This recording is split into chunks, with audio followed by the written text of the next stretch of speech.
Tim Priestley with Pete Sampson and Tim O'Malley following Notre Dame's Wednesday practice. It's media today. It's going to be a long day for everybody around here, interviews with players and coaches. But guys, we saw it's the fourth practice that we've had an opportunity to see, and I would say clearly the day that Brian Kelly was the most animated of the four that we've seen. Yeah, I mean, so much for that message board thread about Brian Kelly being more relaxed and comfortable with everything. I mean, he was freaking all over. I mean, he was like at Harry Heastand level for much of the practice. News, Jay Hayes, a walking boot on his left foot. That's really significant. He did not take any reps today. Also significant, Devin Studstill back in the lineup. We talked about that on the podcast. How many practices could he miss before that was significant? He was working with the first team today. Max Redfield sort of dialed back his workload. I don't think that's too significant in terms of Redfield, but the defense, the hit with an injury on the defensive line, that's been sort of an ongoing theme really for the last few years. Tim, on the offensive side, this is the first time we've seen Colin McGovern get the first team reps. I think all the previous three, it was either Bivin or Tristan Hodge. So Colin McGovern at right guard, I'm not sure that this was necessarily a great day throwing the football, but we probably overanalyze that. I mean, these guys are 10 days in.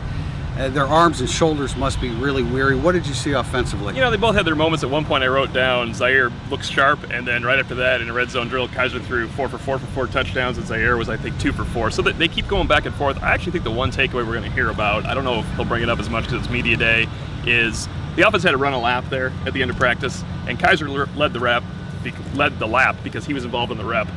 And he didn't make it all the way to the end zone. They all went slow and they all jogged back. And Zaire, who wasn't in the rep, was the last guy there and the last guy back. And Kelly stopped them and said, "Who's leading this?" And the question was neither. The answer was neither quarterback. And it probably doesn't matter that much, except maybe when you're admonished to run a lap, you should run the lap, and maybe you shouldn't be the last guy. So I think we could hear a little bit about that. I don't think Kelly's going to be pleased with what he saw overall from his quarterbacks today. But you know, I thought the offensive line looked good because you brought up McGovern, and I thought he had a pretty good day today, actually. Andrew Trombetti in place of Jay Hayes, the injured Jay Hayes. Maybe the most impressive thing we saw defensively was Jerron Jones picking up a fumble and ran about 80 yards, went the distance, which I'm not sure that we ever would have seen that from Jerron Jones previously. No, and I mean, on that topic, Notre Dame has a speed package within this defense, which we haven't really seen rep until today. You saw Julian Okwara factor in for like legitimate reps with Dalen Hayes out there. That's kind of interesting, but yeah, Jerron Jones on the move. And I would say one freshman that I have not watched a whole lot of, but who impressed me was Julian Love today. He had a nice breakup on Torrey Hunter down sort of near the goal line. There's something to like there. I feel like they're going to get something out of all those freshman corners this year. When you break up a pass on Torrey Hunter, it's news. Notre Dame's had a lot of great receivers, and I'm not saying that he's better than Will Fuller or Michael Floyd.